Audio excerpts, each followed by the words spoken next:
సంవత్సరాల తరబడి government job కోసం వేచి చూస్తున్నారా? కేవలం 8 నెలల్లో మీ కల నెరవేర్చుకోండి. వెంటనే కింది నెంబర్స్‌కి కాల్ చేయండి. నమస్తే, వెల్కమ్ టు సుమన్ టీవీ. నేను ఉదయశ్రీ. ఇప్పుడు మనతో ఉన్నారు నరసింహ గారు, Lace Academy founder and director. వీళ్ళు 17 ఇయర్స్ నుంచి కూడా ఎన్నో కాంపిటేటివ్ ఎగ్జామ్స్కి ట్రైనింగ్ చేస్తూ ఉన్నారు లేస్ అకాడమీ ద్వారా. మరి ఇప్పుడు కొత్తగా యాప్ కూడా తీసుకొచ్చారు. అసలు ఏంటి ఈ యాప్? ఈ యాప్ ద్వారా ఎలా స్టూడెంట్స్ని ట్రైన్ చేయబోతున్నారు అడిగి తెలుసుకుందాం నరసింహ గారిని. హలో అండి, welcome to our studio. Hi అండి. సో నరసింహ గారు, కాంపిటేటివ్ ఎగ్జామ్స్ అనగానే డిస్ట్రిక్ట్స్ నుంచి, విలేజ్ నుంచి వచ్చి అందరూ ఇక్కడ హైదరాబాద్లో ట్రైన్ అవుతూ ఉండడం చూస్తూ ఉంటాం వాళ్ళు హాస్టల్లో ఉండి. ఎందుకంటే డైరెక్ట్గా వింటే వాళ్ళకి బుర్రకెక్కుతుంది కాబట్టి వాళ్ళు కూడా ఎంతో కష్టపడి ఫీజు అంటే హాస్టల్ ఫీజు కట్టుకుంటూ, ఇన్స్టిట్యూట్ ఫీజు కట్టుకుంటూ ఇక్కడికి వచ్చి చదువుకుంటారు. అలాంటిది మీరు ఇప్పుడు ఒక యాప్ అని తీసుకొచ్చారు, దీనికి సంబంధించి ట్రైనింగ్ యాప్ కాంపిటేటివ్ ఎగ్జామ్స్. మరి ఎక్కడో అక్కడ ఉండి వాళ్ళు చదువుకుంటే వాళ్ళకి అర్థం అవుతుంది? అసలు డైరెక్ట్ చదివింది వేరు కదా. అవును, మీరు చెప్పింది కూడా అక్షరాలు ఒకటి కరెక్టే. ఎందుకంటే ఒక స్టూడెంట్ డైరెక్ట్గా టీచర్ దగ్గరికి వెళ్ళి చదువుకోవడం అనేది ఎంతైనా ఫిజికల్ ఉంటుంది, ఇన్ పర్సన్ ఉంటుంది కాబట్టి బాగుంటుంది. కానీ ఎటువంటి వాతావరణంలో చదువుతున్నారు, ఎటువంటి క్వాలిటీతో చదువుతున్నారు కూడా ఇంపార్టెంట్ అవుతుంది. రైట్. సో ఇప్పుడు మీరు అన్ని సినిమాలు థియేటర్కి వెళ్ళి ఎందుకు చూడట్లేదు జనాలు, కొన్ని ఓటీటీలు ఎందుకు చూస్తున్నారు అంటే కొన్ని సినిమాలకు ఆ ఎక్స్పీరియన్స్ అవసరం లేదు, కొన్ని సినిమాలకు ఎక్స్పీరియన్స్ అవసరం అని డిసైడ్ చేసుకుంటున్నారు బేసిక్గా. అలాగే ఇప్పుడు ఇంతకుముందు అంటే మనకి ఛాన్స్ లేదు కాబట్టి ప్రతి ఒక్కరు హైదరాబాద్ వరకు వాళ్ళకి దగ్గర ఉన్న సిటీ వరకు వెళ్ళి చదువుకోవాల్సి వచ్చేది. కోవిడ్ వల్ల మనకి ఎంత నష్టం జరిగినా ఒక రకమైన పాజిటివ్ ఏం జరిగింది అంటే things can be done online అని చెప్పి తెలిసింది. పెద్ద పెద్ద ఐటీ కంపెనీస్ కూడా హైబ్రిడ్ మోడల్కి వెళ్ళిపోయాయి. సో అలా అప్పుడే మేము లేసు వాళ్ళం అసలు హైబ్రిడ్ మోడల్లో ట్రైనింగ్ ఎందుకు జరగకూడదని ఒక ఆలోచన వచ్చింది. కాకపోతే మీరు అన్న డౌట్ నాకు కూడా ఉండింది, నిజంగా అసలు ఆన్లైన్ ట్రైన్ చేస్తే స్టూడెంట్స్ దాన్ని కరెక్ట్గా పట్టుకోగలుగుతారా, దాని నుంచి మనకి రిజల్ట్స్ రాగలుగుతాయా? సో మీరు అడిగిన దానికి ఒక ఫస్ట్ ఆన్సర్ ఏంటి అంటే లాస్ట్ 3 yearsలో మాకు ఇంతకు ముందు ఉన్న 10 years కన్నా కూడా ఉన్న రిజల్ట్స్ కన్నా ఒక 10% రిజల్ట్స్ బెటర్ అయ్యాయి. అంటే అర్థం ఏంటి, స్టూడెంట్స్కి నిజమైన క్వాలిటీని కనుక నిజంగా వాళ్ళ ఇంటి వరకు వాళ్ళు అనుకున్న సీరియస్నెస్ తీసుకెళ్ళగలిగితే students can achieve their results అని తెలిసింది. ఇప్పుడు దీనికి ఉన్న అడ్వాంటేజెస్ ఏంటో చూసే ముందు వీళ్ళు సిటీకి వచ్చి చదువుకోవడంలో ఉన్న డిసడ్వాంటేజెస్ ఏంటో చూద్దాం ఒకసారి. సో మనకి చాలా మంది జరిగేది ఏంటంటే మీరు అన్నట్టు వస్తారు, ట్రైనింగ్ ఫీజు కడతారు, హాస్టల్ ఫీజు కడుతూ వెళ్తారు. సో వచ్చినప్పుడు వాళ్ళు చూసేది ఏంటంటే సార్ ట్రైనింగ్ ఫీజు ఎంత ఉంటుందంటే 15,000 to 20,000 ఉంటుంది అంటారు.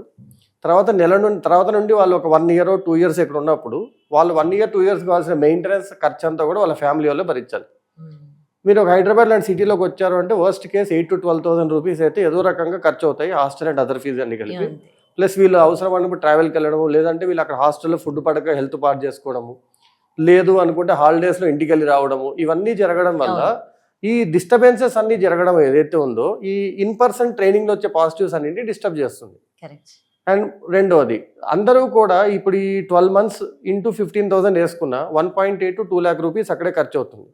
అంత ఖర్చును అందరూ ఈజీగా భరించగలరా అంటే గ్యారంటీ లేదు. కొందరికి ఆ 2 lakhs అనేది చాలా ఎక్కువ అమౌంట్ అవ్వచ్చు, పేరెంట్స్ చాలా ఇబ్బంది పడుతూ ఉండవచ్చు. అలాంటి వాళ్ళు ఏం చేస్తున్నారు, ఒక 3-4 months ట్రైన్ అప్ అయ్యి మళ్ళీ వాళ్ళు బ్యాక్ వెళ్ళిపోతున్నారు, ఎందుకంటే ఖర్చు ఎక్కువైపోతుందని.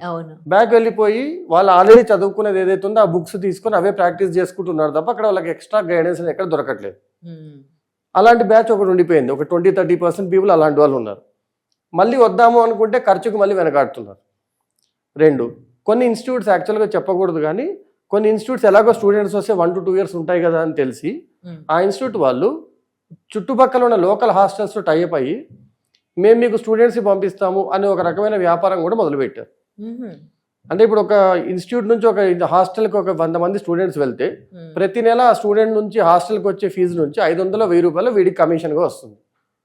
సో ఒక ఇన్స్టిట్యూట్ ఓనర్గా అయ్యి నేను స్టూడెంట్ దగ్గర ఒకసారి 10,000 ఫీజు తీసుకుంటాను, కానీ ప్రతి నెల తన తల మీద నుంచి నాకు 1,000 రూపాయలు హాస్టల్ నుంచి వస్తున్నప్పుడు ఎన్ని నెలలు స్టూడెంట్ నాకు ఎగ్జామ్ క్రాక్ చేయకుండా ఉంటే అంత మేలు కదా.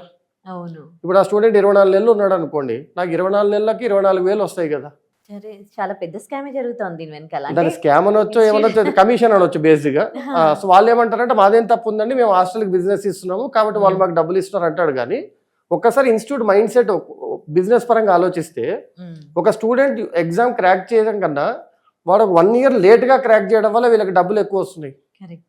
ఇంకొందరు ఇన్స్టిట్యూట్స్ ఇంకొంచెం ముందుకెళ్ళి వాళ్ళే సొంతంగా హాస్టల్స్ పెట్టేసుకొని ఆ హాస్టల్స్ పిల్లలు ఎవరు పల్లెటూరు నుంచి వచ్చిన పిల్లడు ఏమడుగుతాడు, సార్ ఇక్కడ దగ్గరలో హాస్టల్ ఎక్కడ ఉందంటే మన పిల్లలందరూ అక్కడ ఉంటారమ్మా అని చెప్తారు. అవును. ఆ హాస్టల్ వీళ్ళదే, కాకపోతే వీళ్ళ పేరు మీద ఉండదు. అదే. అంటే ఇప్పుడు బేసిక్ గా ట్రైనింగ్ నుంచి వచ్చే ఫీజు వాళ్ళకి అవసరం లేదు. అందుకే ఏమంటాడు, ఒకసారి ఫీజు కట్టు జీవితాంతం ట్రైనింగ్ ఇస్తా అంటాడు. అవును. సో జీవితాంతం హాస్టల్ నడుపుకుంటాడు. అదే. ఇప్పుడు ఏముంది 6,000-7,000 మంది ఒక హాస్టల్ నడుస్తుంది అనుకుంటా, వాళ్ళకున్న 10-15 హాస్టల్స్. సో వీళ్ళకి ట్రైనింగ్ ఇచ్చే 5,000 మందిలో 6,000 మందిలో ఒక 100 మంది ఎవరో ఒకరు ఎగ్జామ్ క్రాక్ చేస్తారు. వీళ్ళు ట్రైనింగ్ ఇచ్చినా ఇవ్వకపోయినా వాళ్ళు క్రాక్ చేసేవాళ్ళు. ఆ 100 మంది ఫోటోలు వేసుకొని మళ్ళీ ఒక 5,000 మంది జాయిన్ అవుతారు. కాకపోతే వీళ్ళకి ఎప్పుడు హాస్టల్ నిండుగా ఉంటాయి. ఇంకొకటి నిజంగా ఇన్ పర్సన్ ట్రైనింగ్ అంటున్నాం కానీ ఒక్కొక్క క్లాస్ రూమ్ లో 200-300 మందిని కూర్చోబెట్టి ట్రైనింగ్ ఇస్తున్నారు. మరొక ఫ్యాకల్టీ, నేను గత 22 ఏళ్ళ నుంచి ఫ్యాకల్టీగా ఉన్నాను. 200 మంది క్లాస్ రూమ్ లో ఉన్నప్పుడు చెప్పిన దానికి 25 మంది క్లాస్ లో ఉన్నప్పుడు చెప్పిన దానికి చాలా తేడా ఉంటుంది. ఆ 200% ఏం చేస్తాడో నాకు తెలియదు. ఆ చివరికి వచ్చిన పిల్లడికి నేను బోర్డు మీద ఏం రాస్తున్నాడో వాడికి తెలియదు. ఏదో వచ్చాడు, చేశాడు, సార్ చెప్పాడు, రాసుకున్నాడు, వెళ్ళిపోయాడు. ఈ 200 మందికి నేను డౌట్స్ క్లారిఫై చేయలేను. దానికోసం మళ్ళీ జూనియర్ ట్యూటర్స్ అని పెట్టాలి. ఆ జూనియర్ ట్యూటర్స్ ఎవరు ఉంటారు, ఇంతకుముందు ఎగ్జామ్ ట్రై చేసి మిస్ అయిపోయి మళ్ళీ ఏదో చేయాలని పార్ట్ టైం చేసుకుంటున్న వాళ్ళు ఉంటారు. వాళ్ళు ఎగ్జామ్స్ క్రాక్ చేసుకోవడం ఇంపార్టెంట్ ఉంటుంది కానీ వీళ్ళకి ఏదో హెల్ప్ చేయడం అనేది ఇంపార్టెంట్ కాదు, జీతం కోసం పనిచేస్తుంటారు. సో మేము చూసింది అంటే, నేను యాజ్ ఎ ట్రైనర్ అన్ని ఇన్స్టిట్యూట్స్లో పనిచేస్తూ చూసింది ఏంటి అంటే, ఒక స్టూడెంట్ అనేవాడు వచ్చింది నేను ఒక మంచి క్వాలిటీ టీచర్ దగ్గర ట్రైన్ అప్ అవ్వాలి అనుకుని ఒక బ్రాండ్ నేమ్ ఉన్న ఇన్స్టిట్యూట్లోకి వస్తున్నాడు. కానీ ఆ టీచర్ క్లాస్ చెప్పి వెళ్ళిపోతున్నాడు, డౌట్ క్లారిఫికేషన్ వేరే వాళ్ళు చేస్తున్నారు, తను రాసిన మార్క్ టెస్ట్ అనాలిసిస్ వేరే వాళ్ళు చేస్తున్నారు, లేదా ఒకటే సబ్జెక్ట్ 3 ముక్కలు చేసి ఒక్కొక్కరు ఒక్కొక్క టీచర్ చెప్తున్నారు. దానివల్ల రకరకాల వేరియేషన్స్ వల్ల స్టూడెంట్కి ఏమవుతుందంటే డైల్యూట్ అయిపోయిన సబ్జెక్ట్ అందుతుంది. ఇదే జరుగుతుంది. ఎందుకంటే ఒక టీచర్ 200 మందిని అట్లాంటి 3 బ్యాచెస్లో 600 మంది దగ్గరికి వెళ్ళి పర్సనల్గా గైడ్ చేయలేడు, ప్రాక్టికలీ పాసిబుల్ కాదు. అలా అని చెప్పి ఇన్స్టిట్యూట్ వాళ్ళు 25 మందిని మాత్రమే పెట్టుకొని ట్రైనింగ్ చేయడం అనేది జరగట్లేదు. మేము గత 17 ఏళ్ళుగా చేస్తున్నాం అది. ఏ బ్యాచ్ అయినా 25 మెంబర్సే ఉంటారండి. సో ఇప్పుడు నేను డైరెక్టర్ని, నేనే క్లాసెస్ చెప్తాను, నేనే డౌట్స్ క్లారిఫై చేస్తాను, నేనే అనాలిసిస్ చేస్తాను, టెస్ట్ అనాలిసిస్. ఒక స్టూడెంట్ కూర్చోబెట్టి నువ్వు ఏం ఎగ్జామ్ క్రాక్ చేయాలంటే గైడెన్స్ కానీ దాన్ని నేను చేస్తాను. ఎందుకు నాది 25 మందే ఉంటారు. అదే నేను 250 మెంబర్స్ తీసుకుంటే నేను కూడా ఈ పని చేయలేను. కాబట్టి మా లైవ్ ట్రైనింగ్లో 25 మెంబర్స్ బ్యాచెస్తో నడుపుతూ వచ్చాము. కానీ ఇలా బయట వందలాది మంది, వేలాది మంది పిల్లలు ఇబ్బంది పడుతూ మోసపోతుండడం చూసాం.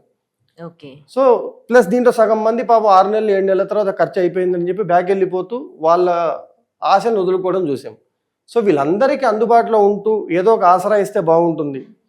ఇంత దూరం వచ్చి ఇంత ఖర్చు పెట్టి డైల్యూట్ అయిపోయిన క్వాలిటీ వినడం కన్నా వాళ్ళున్న ప్లేస్లో రోజు 1 గంటన్నర కనుక ఫోకస్డ్ కాన్సన్ట్రేటెడ్ బెస్ట్ క్వాలిటీ వినగలిగితే రిజల్ట్స్ బాగా వస్తాయని నమ్మి మేము లైవ్ క్లాసెస్లో ఏవైతే ట్రైనింగ్ ఇస్తామో వాటన్నిటి రికార్డ్ చేసి ఆ రికార్డెడ్ కంటెంట్ వీళ్ళకి అందించడం జరుగుతుంది.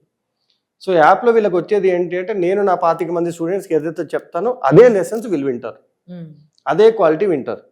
1 ఇయర్ పాటు వ్యాలిడిటీ ఉంటుంది. సో 1 ఇయర్ వరకు వాళ్ళు ఎన్నిసార్లు కావాలంటే ఆ క్లాసెస్ అన్నిసార్లు విని దాంట్లో ప్రాక్టీస్ మెటీరియల్ చూసుకొని ఆటోమేటిక్గా వాళ్ళు నిజంగా సీరియస్ స్టూడెంట్ అవుతే డిస్టర్బ్డ్గా ఉండే 100 మంది కన్నా ఫోకస్డ్గా ఉండే ఒక సింగిల్ స్టూడెంట్ కనుక 1 అవర్ వాడుకోగలిగితే కంపల్సరీగా సక్సెస్ వస్తుందని మేము నమ్ముతున్నాము. అలా జరిగిన కేసెస్ కూడా ఉన్నాయి కాబట్టి ఆ నమ్మకంతో యాప్ క్రియేట్ చేసి ఇవ్వడం జరిగిందండి. అండ్ దేనికోసం కూడా ఖర్చు కోసం వెనకాడని అనుకున్నాం కదా, ఇప్పుడు ఈ మొత్తాన్ని మేము ఏం చేస్తున్నాం, 599 నుండి 999 వరకు మాత్రమే 1 ఇయర్కి ప్రైస్ ఉండేలాగా అతి తక్కువ ధరలో వాళ్ళకి అందిస్తున్నాం. సో స్టూడెంట్ రోజుకు 2.5 రూపాయలు ఖర్చు పెట్టుకుంటే 1 ఇయర్ లోపల తను అనుకున్న గవర్నమెంట్ ఎగ్జామ్ క్రాక్ చేసుకోవచ్చు, తను ఉన్న చోటు నుంచే. నరసింహ గారు చాలా చాలా థ్యాంక్స్ అండి. నిజంగా చాలా వాల్యుబుల్ ఇన్ఫర్మేషన్. చాలా మంది కాంపిటేటివ్ ఎగ్జామ్స్కి విలేజెస్ నుంచి వచ్చి ఇక్కడ చదువుకొని హాస్టల్కి కడుతూ, అలాగే వాళ్ళు ట్రైనింగ్ సెంటర్స్కి కడుతూ ఎంత మోసపోతూ ఉన్నారు. అంటే ఫైనాన్షియల్గా బర్డెన్స్ కూడా కదా వాళ్ళకి. కానీ అలాంటివి ఏవీ లేకుండా ఈ యాప్ ఒకటి తీసుకొచ్చారు. నిజంగా కూడా స్టూడెంట్స్ అందరికీ కూడా ఇది చాలా యూస్ఫుల్ యాప్ అండ్ చాలా వాల్యుబుల్ ఇన్ఫర్మేషన్ వాళ్ళకి ఇవ్వడం జరిగిందండి. మీరు చాలా చాలా థ్యాంక్ యూ అండి.